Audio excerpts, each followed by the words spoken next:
I'm your host, Smriti Gandhi, Director Community Engagement and Executive Editor, Greyhead Media. And Dynamic CIO is back with Breaking the Barriers, Women in Tech. This is where we feature India's leading women technology leaders who have evolved over the years and how have they carved out spaces of their own in an otherwise masculine world. Joining me in hosting this conversation is Rahul Nilmani, co-founder and editor, Greyhead Media. Before I introduce the leaders who we have with us today at the 7th episode, I would like all of you attending this session to ponder over the following three statements. First, the Prime Minister of New Zealand, Jacinda Ardern, German Chancellor Angela Merkel, Prime Minister of Finland, Sanna Marin, have all been applauded for their tremendously successful efforts in fighting COVID-19, a crisis which has shook and almost paralyzed the world. Mind you, these are all women leaders. Second, a father, however good he is at the household chores, cannot be considered as a primary caregiver. Third, some leaders challenged their established gender order. They screamed when they were expected to be silent and pushed the boundaries when they were expected to be within the borders. They showed courage and reached at a position they truly deserve, but not without overcoming some of their roadblocks. This is the new generation of women leaders. In this room, all women, including me, need to be thankful for having a lot of rights that women in India did not enjoy earlier. We have made career choices which maybe our grandmothers were not allowed to make. But besides all of this, we still, all of us, face a problem, and that's a real problem. Can women have it all? Should she choose to challenge? Are we talking about women empowerment here? No. We are talking on how does a woman cover the journey to the top. We'll bring to light the tenacity of women leaders and how they pushed the boundaries and found a balance to rise to the top of the technology function. That said, just because some women have done well in this function doesn't mean they'll change the minds of the people who are guided by strong political and cultural values. Women in positions of power are still few and far between. Gender equality is still an elusive phenomenon in our country and most parts of the world. Therefore, it is important for business to look at the challenges women often face and clear the path for the talented and dynamic leaders to rise to the top. There's a question in my mind. Why is there a dearth of mentors and role models for women? Is there? Or actually, we don't look for them. Every woman leader is a role model for another woman, no matter how small and less paying her job is. Now, over to the guest. The first guest for today is Saloni Vijay. Saloni heads the Circle IT operations and service deliveries for 8 circles of West and East India for Vodafone Idea Limited. Her 20 years of experience spans multiple roles that include IT operations, project management, solution architecture, infrastructure management, audits, digitization, IoT, big data, and core telecom business and technology. Sailata Karthikeyan joins us as the second guest. She is the head of digital commerce practice at IBM Interactive, where she leads end-to-end digital transformation projects and transforming digital commerce clients on their commerce journey across the globe. She has crafted various digital transformation solutions and implemented digital strategies for clients in retail, automotive, manufacturing, consumers, etc. So as we listen to these two today, we'll echo their voices to realize the power of every woman. Welcome to the show, Sailata and Saloni.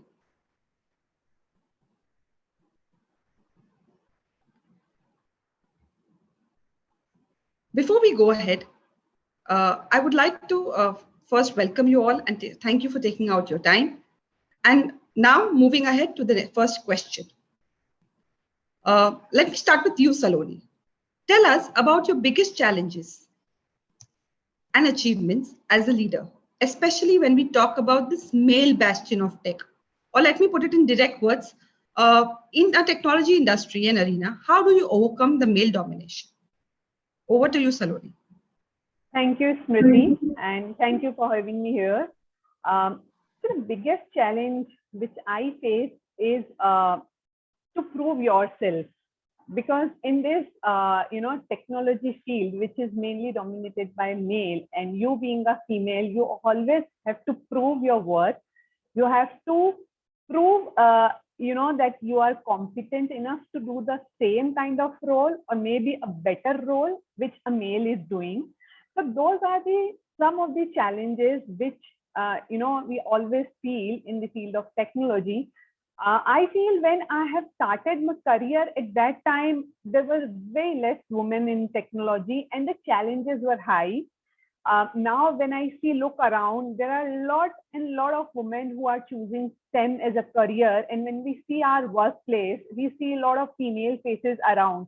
So the challenges which we have faced 20 years ago are, quite less than the challenges a women are facing right now.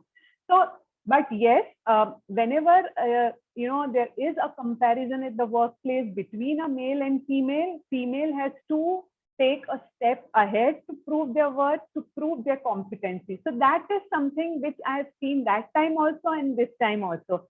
So that is the challenge, achievement, and that challenge is not even bigger for the multinational companies. I'm fortunate enough to work in a multinational company where the diversity focus is very high. But when I look around, when I interact with other females from other industry, I see those kind of challenges majority in the small and medium-sized companies where the diversity focus is not very high. So all these challenges depends on the organization to organization. Yes, when I speak about the achievements, those achievements are really much higher than whatever challenges you face in your career. If I speak about some of the achievements, like in my initial years, I have been given an opportunity to lead the team who were responsible for the entire designing, solutioning, and implementation of the value-added services for the telecom sector. Now, I'm talking about the times wherein telecom was an emerging state. I'm talking about 2000, 2002, wherein, we could see two buttons on our mobile phone, which is red and, green. So I'm talking about that era wherein WAF was taking a baby step, and I was also new in my, and taking a step ahead in my career. And I have been given an opportunity to design the entire WAF platform for the organization, which was known as a Salesforce at that time in Gujarat, which eventually became Hutch, and then Vodafone, and now Vodafone Idea. So at that time, we having a lot of male around, I've been given this opportunity to, do the designing of the entire value-added system. That was the first biggest achievement of my professional career.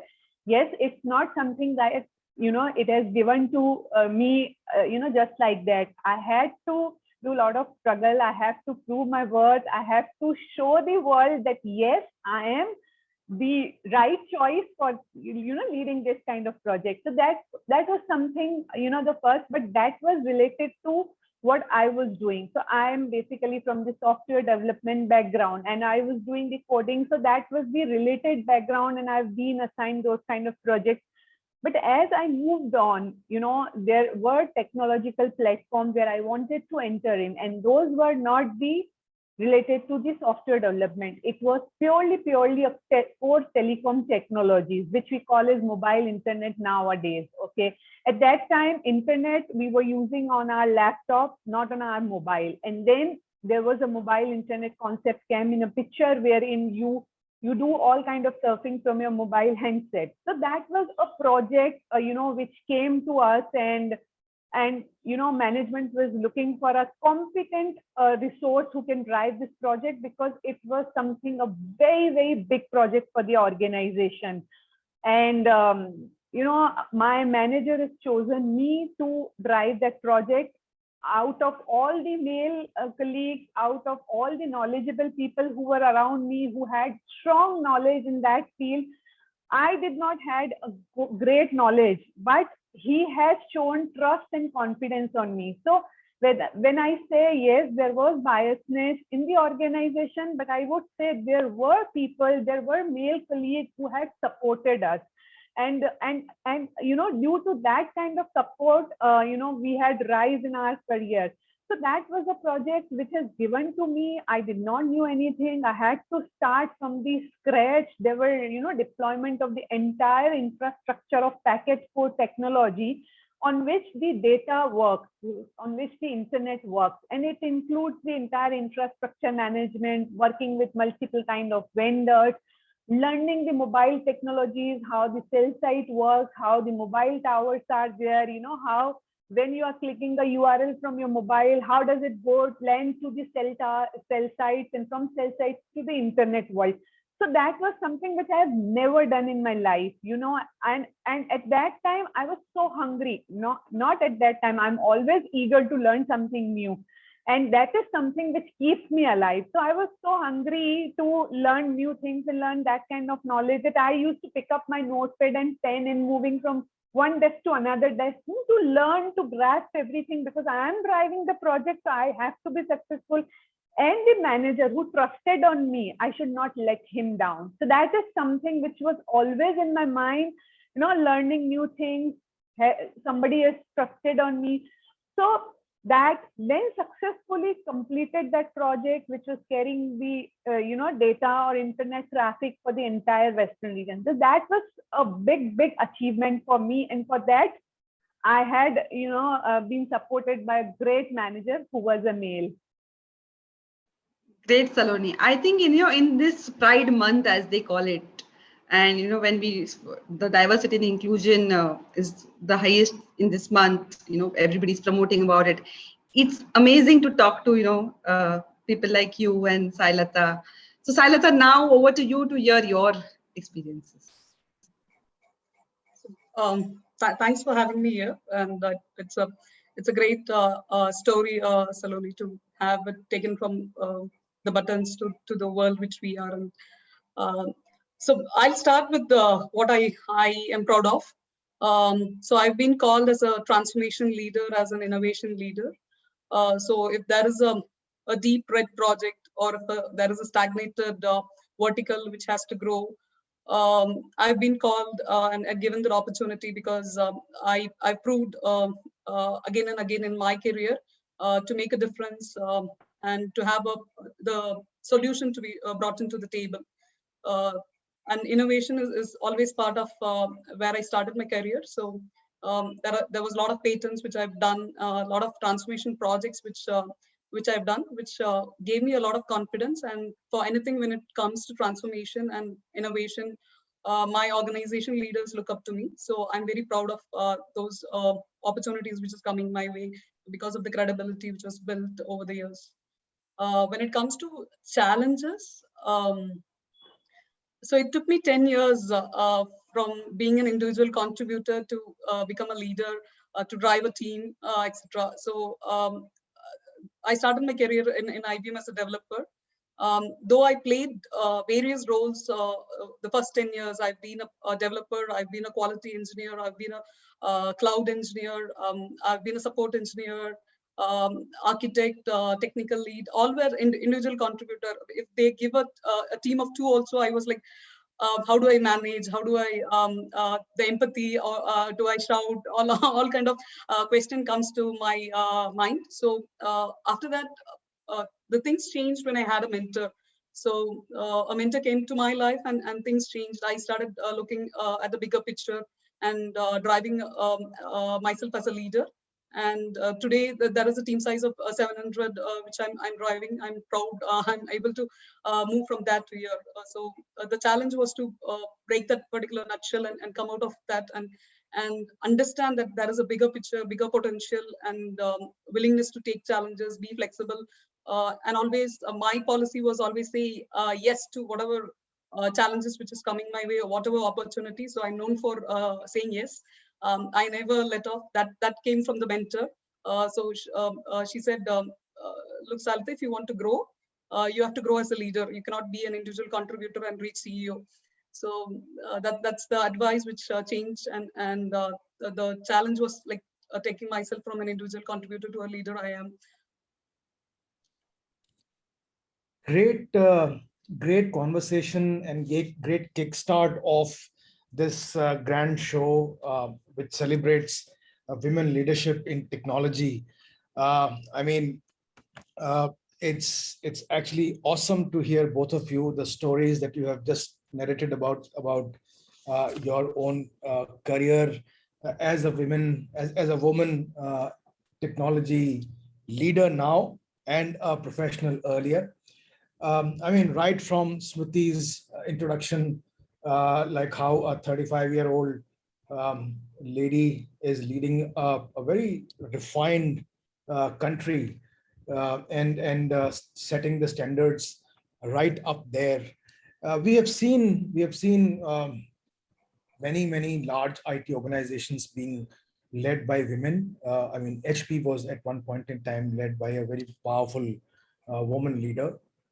Yahoo was led by a very powerful woman leader. Until recently, even IBM was led by a very powerful woman leader who actually turned that whole organization around before passing the baton to another male. I mean, so we have got a lot of examples. So my question, I mean, I will go back to you, Saloni, that as a woman technology leader, what's been your experience while making this journey to where you find yourself today? Um, are there any? I mean, it is you mentioned about STEM and women. I can see that women hold in the STEM is increasing. The problem is that at the leadership level. So are there any gender biases that you have noticed in the organization where you have worked in the past, which may have prevented you from becoming, I mean, from progressing? Uh, have you had any such barriers, including, I mean, not just limited to prejudices, stereotypes, and preconceptions, but also which resulted in lack of support when you were trying to grow in an organization? Thank you, Rahul. See the journey. So there were two questions you have asked. I will go with the first question about the journey. Okay, the journey is full of knowledge, challenges, grit, and determination. And I would say the experience is like a roller coaster ride. I've seen myself alone in the meeting room at one point of time and seeing a lot of women in the same meeting room. That is something which makes me happy. And if I talk about the journey, it started from my childhood. So those, why I'm taking to the childhood, because there were some instances which has always made me realize that I am a female. So I grew up in a joint family, and where nobody was very well educated, including my parents. So my father is 12th pass, my mother is 10th pass, my uncle, my aunt, my grandfather, my surrounding people were not very well educated. We were running our family business, so my grandfather has not supported my father to go for a very high education. So after 12, my father has left his studies and entered into the family owned business, and it was a joint family wherein the business was within the grandfather's brothers as well. So I had grown up in a very big joint family, wherein when I was looking around, there was no well-educated person. But my father, who wanted to be very well-educated, he always had those kind of dreams in his eyes that his children should should get all kind of educated, knowledge or educated studies. So when I was into the school and then I moved to the college where I wanted to get the admission, it was a co-ed college, and I wanted to choose a subject mathematics, statistics, and physics, which was not available in a ladies college. So I told my father that I want to move to that co-ed college. So my father was ready, but he was also bounded by the other family members who said no, लड़की है तो उसको वहाँ college में नहीं भेजने का. But my father was determined, नहीं, if she wants to go and she wants to pick some specific subject, I will send him to that college. So at that time also I was realizing, okay, I'm a female, so I'm being treated differently by other family members. But yes, my parents are the strongest pillar by my side who are supporting me. So that was kind of challenges I had in my family. In fact, my mother, she always ensured that I never entered in the kitchen. I was very good in studies. I was a gold medalist in my bachelor's. So my mother always wanted me to study high. So, before my marriage, I knew only, how to make tea and Maggie, not, anything else.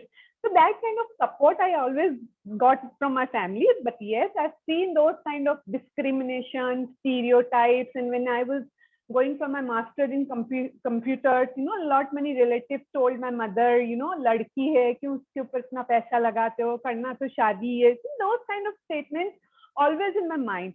So after my master's, I was the first female in my family who started working. I had a huge, big family, and I was the first one. And then also at that time, I've got the opportunity. Not so basically, I belong from Rajasthan. I got the job opportunity in Gujarat.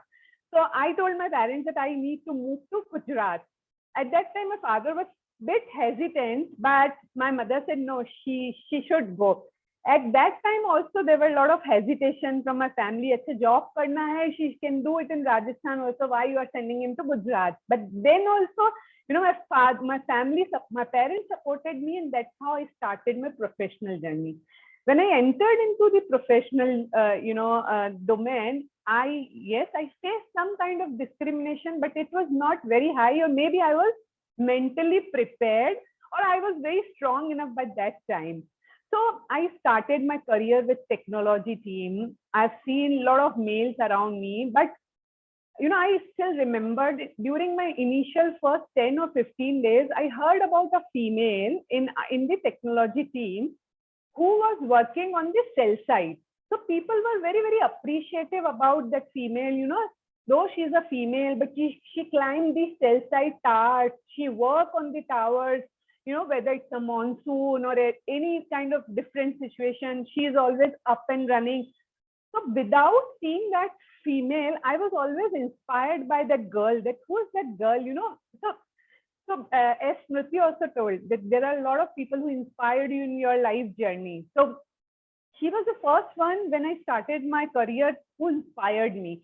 And then, I have created my own space. I have never realized any kind of biasness till the time I got pregnant. Okay, so I was working on a very important project, and then I feel to be sided by my manager when he got to know about it. And then I went for my maternity. When I came back from my maternity, the world was completely changed. My seat has been given to someone else, my task has been given to someone else. And when I joined back, people were finding where to put her. So that was the first time in my life where I feel, okay, this is something which is different, which is happening to me, which is different. But then also, it took some time, and then I went to my manager. I told him that, I want to do something else. This is not which is meant for me. And he said, your baby is, small. You would not be able to take some of the challenging tasks. And I told him that you give it to me. It is up to me. How do I manage?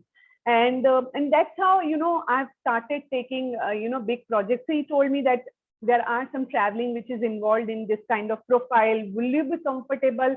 I said, give me three months of time and I will be comfortable. So being a woman, we always need to plan well, because I cannot upfront tell him that, yes, I'm open for traveling. I have to take my family, in confidence. I have to manage the environment at home. So that's how, I started taking challenging projects wherein the traveling was allowed, wherein, the night duties were there, because working in a telecom, very dynamic industry, you are completely up and running all the time. There were times, so it was not kind of, 9 to 5 job, 9 to 7 kind of job. You have to be in the office in the midnight for any planned, unplanned outage. So then I've taken all kind of challenges, all kind of tasks. And then when management saw me working, in that way, I have gained the confidence of the management. I don't feel that I face a lot of challenges in the professional area, being a female, because I have not given them this kind of chance. I have always believed on coping up mechanism, wherein if I'm taking a liberty to move out from office for any kind of, personal work, maybe to attend the PTM for my child's school. I made sure that I finish the rest of my work which I am supposed to do. So I'm not given that kind of opportunity that people should point out to me that I'm taking the the liberty. So it is always about balancing your personal and professional task, and grew up. So I've got enough opportunity, grew up, got important projects, and then that's how I've moved up. So that's it. Same question. If I can rephrase it a little bit for you, Sailita, that did you also face any kind of, you have to be very vocal about it, any kind of, gender prioritization? That's not called a bias. Um, the whole society is so skewed towards males that females actually become a second priority for many. I mean, they have been second priority for many generations. It's now that this awakening is taking place, and the stereotypes have been kind of broken. So have you also faced any similar situation in your organizations? So Rahul, things have drastically changed in the recent. There is a lot of chances which is given to diversity, equal opportunity, etc. But I will also take a little bit to my childhood. So mine is a complete opposite story of what Shalini was saying. I was nurtured with a lot of good characteristic from my father and my grandfather. So we were four, three girls and a boy, and my father was very clear. So if you need to get something extra other than studies, you should be very good at your studies. If you're very good at your studies, and if you're really excelling in the extracurricular activities, only then within the four, only one gets a chance to participate, and because of the financial implications, only one gets the turn. So there was, from the childhood, we did a lot of hard work. We picked which is of interest to us only. We had to thrive to make sure that next year my dad sends me to the competition again. So with that, I was a national level player in table tennis. A lot of competition, you name it, I was there. So just to prove, I have to beat my brother and I have to beat my other sisters. It was like it's a competition within the family. And then that nurtured to have a healthy competition, healthy debate. And sometimes when you know that another person is really interested in something, to let go of things. So all these things, being a joint family, and it's a good thing to when we are brought up at that kind of environment. And I started to be a little more vocal from my childhood. People would say I'm a bit aggressive, I'm short-tempered, etc. But that I got it from my grandfather. He was a freedom fighter. He used to be very vocal about what is right, what is wrong. Even if it's a hotel, if the taste is not right, he goes and makes a statement. I'm okay, I had it, but the taste is not good, the salt is not good. Even a simple thing, he was very vocal. And to get the right scholarship, to also use the government facilities, if it's a loan, education loan, etc. Everything, he was vocal. He goes to even the collectors and MPs and be vocal about what is required to be vocal. So I inherited completely. So I used to be vocal, and wherever I get a chance, I used to pull it and thrive there. So that competitive spirit, let go, and all those things started from those characteristics were nurtured by my father and a grandfather. And the journey, I would say, yes, definitely there was biases. Definitely there were people who come, speak behind us, make statements. So those things, I would not say that it was a cakewalk to what we are today. No, it was not. But all I learned through this journey is, if you're confident, and if you know your subject well, and if you're going to a room and create your presence, I mean, say the solution rather than pinpointing on the problems, etc. And be a subject matter in what you're presenting. Every mouth shuts, and everybody, I have felt everybody want to be part of success rather than just saying things around or creating a non-safety environment. So that's what I learned. It was there, and more you do is how you come out of it. Be uncomfortable in certain things, but start be vocal and try to be the best in your field. Okay, just a minute, Smriti. Saloni, you mentioned you belong to Rajasthan. Which place in Rajasthan do you belong to? Let me be little. Oh, okay, Udaipur. Nice. So we will connect about it a little later after the show is done. Sailata, you shared something you revealed something which might be held against you. I am asking you a supplementary question. You said you are a short-tempered person. How does that impact? How does it impact? Sorry. I'm cutting you. I was a short-tempered person. Okay. So when you are short-tempered, I'm a journalist. I can frame questions at any point in time.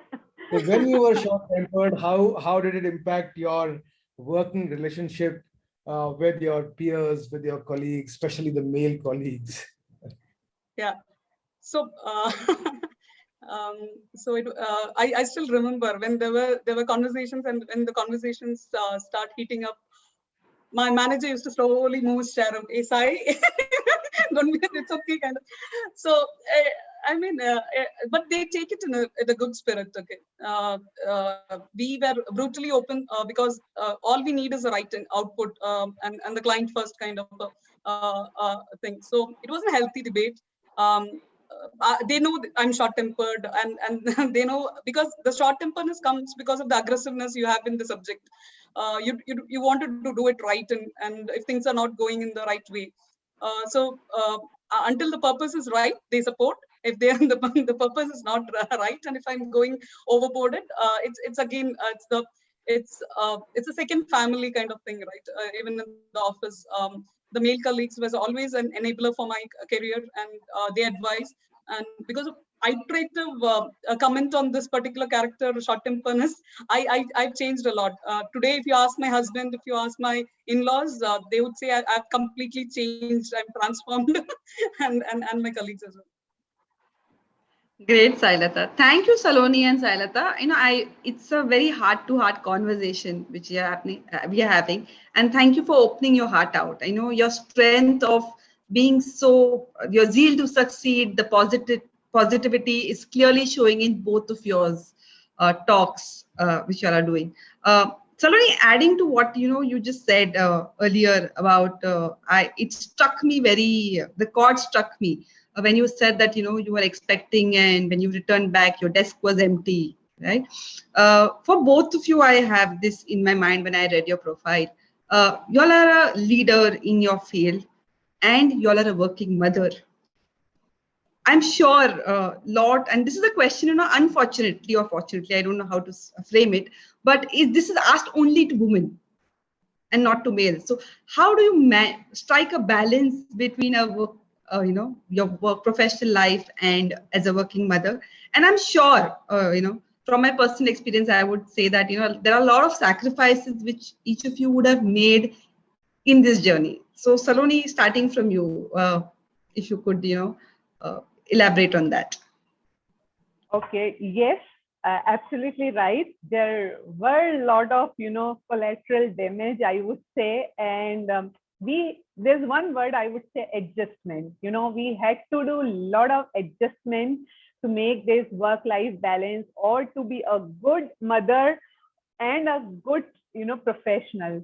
So there are instances, where I would say that I was feeling guilty about it when, you being a working woman, you leave your house in the morning, come back in the evening, and especially in this world of technology, wherein you always have to be up and available 24/7.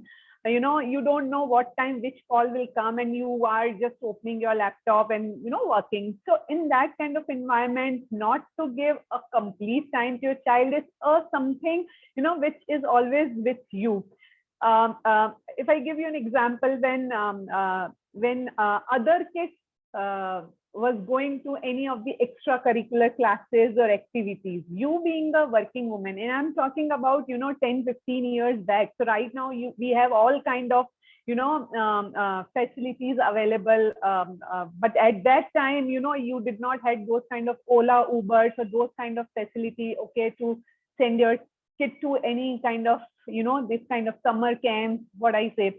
So mother was dropping their child to these summer camps, and my son always wanted to be in any of the summer camps, but because I was working, so I could drop him, but who will pick him up? So then I was doing the adjustment, talking to anybody who is going to that summer camp. So I'll go for 1 or 2 days, and then I was checking, is there someone who stays near to me, and if I can do some kind of adjustment. So I've done most of the time wherein I was telling someone, okay, I will drop both the kids and you will pick it up, so that my son doesn't feel that he is not, he is not able to go and attend this kind of vacation. So this is something, and he will curse me when at one point of time I wanted him to be enroll in a swimming class, okay, and the timing for the swimming class was absolutely what my office timing was, and I really wanted him to learn swim.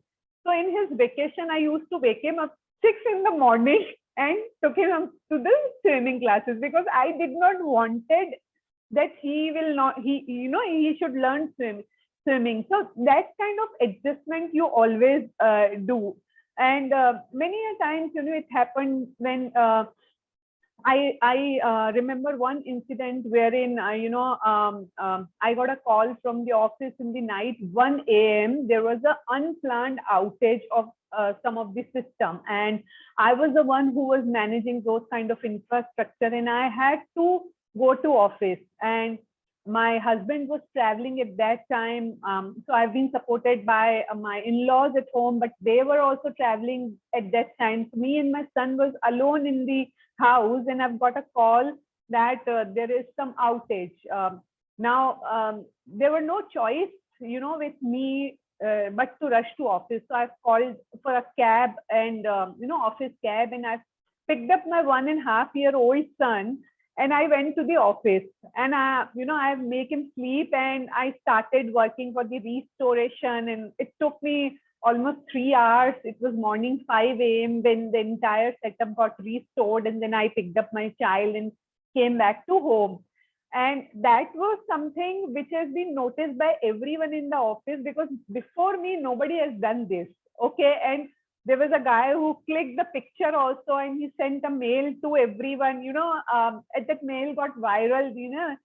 She's the lady who's so dedicated that she came to office in the night hours with her son, and my son, I've made him sleep combining 2 chairs. So he was sleeping on those chairs. So he clicked those pictures and sent it to everyone. And that was a turnaround event in my life, wherein, people had so much of confidence on me that she's so determined, she's so dedicated, so nothing can stop her. So unintentionally, some act which you have done just to have your duty honestly, or something which you feel that if I will not do it, the result will be very, harmful, because the infrastructure which was down, it was directly impacted to the customer billing system.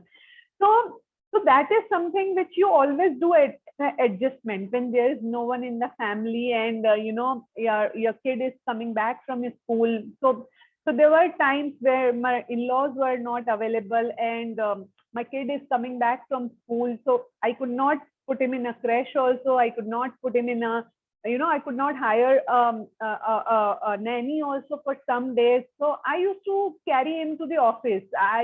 So people were like, he used to come to my office, he will go to the pantry, he will take his coffee and roam around, and so at one point of time, somebody has objected also. I said, you have 2 choices, either to give me, leave, or otherwise you allow my kid to be in the office.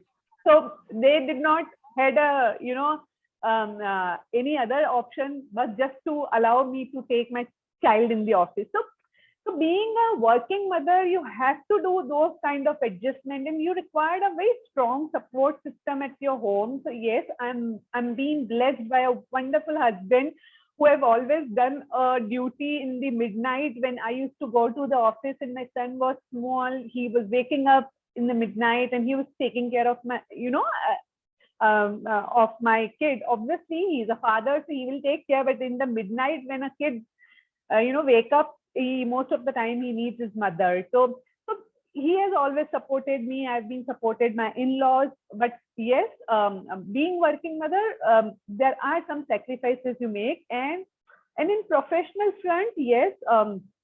There was a time wherein I was getting a very good opportunity as an internal transfer in the organization, but I had to move to a different location, which I have not opted because of the reason, my kid was small, who will take care of him if I'll move to that location. That was some of the sacrifices, which I have done, putting my family as a priority.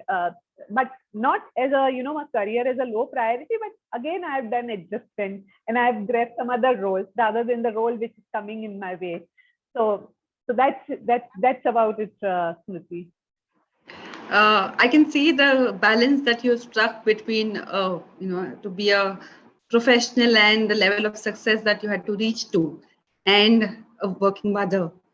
I can see Sailata empathizing with a lot of what you are saying, because I know she has a 6-year-old son, Arya, if I'm not mistaken. And what would be your take? And before Sailata can say, we already have some questions pouring in. Please feel free to put on your questions on the LinkedIn Live, and I'll be happy to take them. Sailata, over to you. Yeah. So there has never been a work-life balance. It's always work, work, work. And if you have a right support system, then you'll have a little bit of balance. So yeah. So when it comes to sacrifices, when I have the conversation with my husband, he says, don't take it as a sacrifice, rather take it as a responsibility to make a little more mindsets change. So when when I was pregnant and I had to come back, I came in 3 months. So there was a lot of support system around. My parents moved with me, and they took care of my son, and I had to go back to workplace after 3 months of my pregnancy. And just because, I mean, it was not mandated, but my husband was, I mean, he is a big determination for me, and he always pushes me to the boundary max. So he said, I mean, do not take a longer break. You'll miss out on the opportunities. Like, I don't want to go back and have see a lot of technology has changed, etc. But there was a lot of support system around, and I'm fortunate. My in-laws have moved to my next door, so they take care of my 6-year-old. So if you ask, that was if you have guilt on certain circumstances, yes, there will be a lot of guilt, thinking if he's having the right nutrition, right fruits, if he's dressing rightly, am I over pampering him with toys, is he spending a lot of time in TV? So those questions arise, but trust me, you cannot have everything together. So it is one day at a time. So I just take it as one day at a time, and make sure that his few activities are prioritized, plan it accordingly. If it's school day, birthdays, etc., that we need to be there. The whole family has to be there. That's one rule which we made, and we are following it for last 6 years. And we also take a few breaks and go to places where only me, my son, and my husband spend few quality time with him, etc. But it's never been a work-life balance. It's always mostly work and then a little bit of balance. I mostly wonder, why is a male not asked to adjust, and why is always, why is it always a female that has to who has to, take this call on adjustment that you have to work in the kitchen, you have to cook us good food, take care of the children at home, um, you know, uh, contribute towards their education, their well-being. I am a male, and therefore, I'm the alpha in the room, in the family, and wouldn't do much beyond what I'm doing. I mean, the job. So that's a very. I mean, it's a great paradox which needs to be tackled. So, coming on to a very transactional type of question, which is related to profession. How important for a female, for a woman to have a successful career in IT?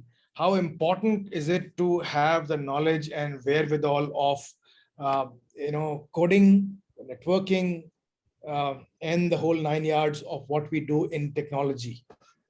Can a woman reach on the top without having these key elements in the domain? Shall I take this Yeah, you question? can go. We can break the monotony, and you can go first. And Sure. So at least for me, if I'm being a technology leader in IT space, you cannot be just a leader who doesn't understand. So you have to speak to different stakeholders, be it a developer, to understand what he's working on, be it a client conversation, or a transformation conversation, or to create a roadmap. Until you understand, until you do the coding, you don't understand what is your team doing, and until you don't understand the architecture, the newer technologies like artificial intelligence, blockchain, etc., you cannot add any value to the team or to the client conversations or to the business. So it's very it's a primary thing which everybody in this domain requires. Until you have that core capability, you cannot build onto your technical career in IT. So my first 10 years helped me to grow the remaining path, because even today, if you ask me to code, I would code. If you, I've went to classes. I sit with the very junior folks, and I've learned blockchain when that came first. I still go to freshers, and I say, let's learn artificial intelligence. Let's create models. So until you don't understand the space, you cannot do any. You cannot justify your leadership position there. So I feel it's very primitive to what we do. No, I understand. I mean, that is true for any gender. I mean, it is not specific to females or women. I think having a domain knowledge takes you places, because that is where you find your connect. That is where you find your, and it is easier for anyone to then tackle the challenges in that domain. Saloni, your thoughts on it? Yeah, same, Rahul. I feel that a leader's technical skill establish the credibility of the leader to their team. Imagine having a team full of technical people, and a leader is not from the same background. So a leader or imagine a team from the NASA, all technical experts, and the leader is from any of the food industry. How this leader will manage the team? And it's not related to only IT. I feel in any of the industry you go, if you go to sports, imagine Virat Kohli doesn't know, because in cricket also there are mathematics, there are trigonometry. So how a bowler is bowling, how a batsman needs to put his bag. So all these kind of technical knowledge a leader should know. So then only leader will add the value. He or she will show the enthusiasm and adaptability of the ideas will be there. So if you doesn't have the subject knowledge, and if your team is discussing anything with you, how will you add value in those kind of conversations? So at a leadership level, not necessary that you are a subject matter expert, but yes, you should have a knowledge about about that technology, so that you can understand it better, and then you can take it forward up to the executive management. So we all are from technology background. I have started my career as a software developer, and I was, writing a code in Java. Now, if somebody comes to me and talking in a Python language, maybe I cannot understand it completely, but yes, I can understand it very well. And if somebody is giving, so we are working in a vendor partner environment wherein a vendor is coming to me and giving a timeline for any of the projects, okay, he cannot make me fool because I understand the technology. I can always debate, discuss that what is the timeline, is it genuine or not.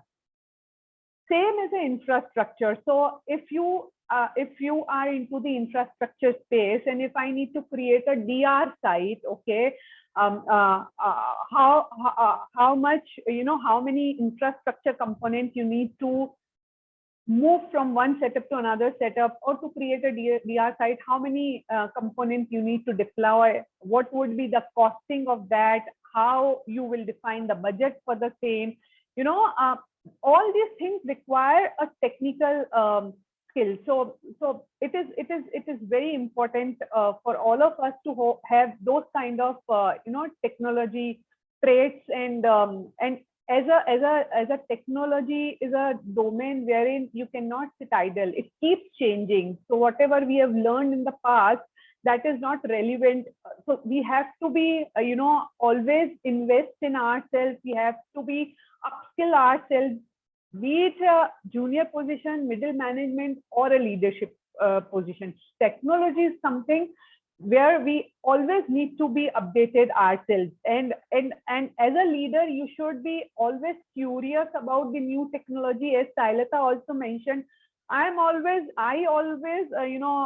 go to my team and find out or learn with them. And in fact, I was writing code 15-18 years back, but if somebody will tell me to write a code right now, I can do that as well, because it is something which is embedded in us, being from a technology background. So yes, it is very much essential. So as I echo your thoughts, Saloni and Sailata, what I understand is, it's very crucial for anybody who wants to hire the corner office for, reskilling, upskilling, and it's not just women. It's essential for all of us to develop our skills, not just technical, managerial, leadership, to develop for our career progression. Adding to what the next one, there are a lot of women who are listening to us. So I wanted to ask both of you, if you have to say, what are the two main challenges that the next generation of female leaders need to be cognizant of? Just if I have to ask you, could you just tell me two challenges? What would that be? Sailata, again, we'll start from.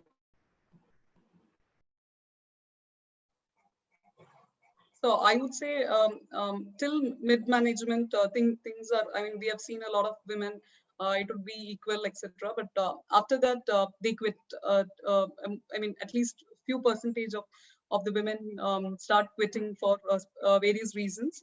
I would say do not quit. You're half the way, and be there, don't quit. So that's the first message. Whatever happens, ask for help, see the bigger picture, have a great vision. So don't quit in middle of your career. Second thing is keep learning, and learning only when you keep learning, your confidence comes in, and other traits comes in when you have deep expertise in what you're doing. So keep learning and don't quit. These are two things which I would say. Saloni, what were the two challenges that you have to say me? Thank you, Sailata, for those two challenges. Those are two key takeaways for me. Okay. See, what I would suggest, Smriti, that women have the knowledge. Okay, they are everywhere, as Sailata also said, at the middle management, but at the leadership level, we all know there are very less women. If we talk about Fortune 500 companies, there are only 5.2% women who are at the leadership level. And if we talk about Fortune 1000 company, it is 5.4%. So it's just 0.2% women who are, if we compare about the 500 or 1000. And most of the women leave their career at the middle level. So though the support system is important, but there are something which women should do in terms of having a knowledge as a separate thing. But if you don't have courage and confidence to speak out, then you are not at all visible in the organization. And to at a leadership level, it is very important that you show courage if you are in a board meeting room, and if you have some idea. Most of the time women don't speak up, they have to speak out. Then only you will be heard, you will be visible in front of management. So that is something which is one, my first advice, that be courageous, have confidence and speak up. The second thing is, I would say, most of the time we underestimate our own values. We don't negotiate and we don't celebrate our success. So, irrespective of whatever good thing we have done, we feel okay, it is okay. It's not a big thing. While it is a very big thing for if a man is doing the same thing, it is very big for a man. So one has to celebrate their success, give a pat on her own back. Yes, you have done a wonderful job. Believe in yourself, so that if you will believe in yourself, then rest of the world will also believe in yourself. That is the two advices, or something from my side. Thank you, Saloni. And I would have to, thank, before I move on to the question, we have a paucity of time, but I would like, I know Rahul has to drop off for some very urgent call. So before we move on to the questions, I would like to thank Rahul for co-hosting this with me. I'm sure you have had a wonderful conversation. I can see the courage of what Saloni spoke about gleaming in her eyes currently. So I hope, Rahul, you had Rahul, you're on mute. So hope, Rahul, you had a great conversation as much as I did. I'm actually in awe of the kind of confidence that is brimming on the faces of the two guests that we have today, and it is very shameful that I have to drop out of this conversation. I can't excuse myself for this for this bad act, but I am greatly in admiration of both of you for not only breaking the barriers, but also breaking into the right into the nail onto the male's heads. So I'm okay if there was an amount of male bashing happening here, but yeah, I mean, women should learn from the courage of these two women that we have on the show. Thank you very much from my side. Smriti, you can continue, please. Thanks, Rahul. So as I said, in the paucity of time, I will be able to take only one question, which I will want to ask both of you. So, we have seen that one area that, one of the questions that has come from one of the audiences, that one area that we see women lagging behind is pushing themselves to be more visible, vocal, and networking. How far do you agree with that? And what are your suggestions for them in terms of, can they be more vocal using networking to their benefits? Saloni, now your take on it. Yeah. So as I mentioned that, yes, you have to be vocal, because if you are sitting in a corner, you will not at all will be visible. And if you will not be visible, then, your growth will be somewhere, you will compromise on that factor. So it is very, very important that you have to be vocal. Yes, networking is a very, very important element, because what you are doing, if so it's not always that you go and purposefully tell someone, okay, this is what you have done. But if you are casually meeting people, have a good network, then obviously people will know your worth, what you do, and then it will help you to take you to the next step. And another very important aspect is finding a role model. Yes, many a times it happens when we look around, we don't see people, women who are at a higher level, and then you find yourself lost somewhere in the male dominated society. So if you have a right role model, not necessary that you find it around you only, but yes, if you can always go to internet and find out some of the role models. So I personally get inspiration from Indra Nooyi or Shirley. Stenberg. So find a good role model, read their stories, their articles, what worked for them, what didn't work for them, how they have, managed the situations.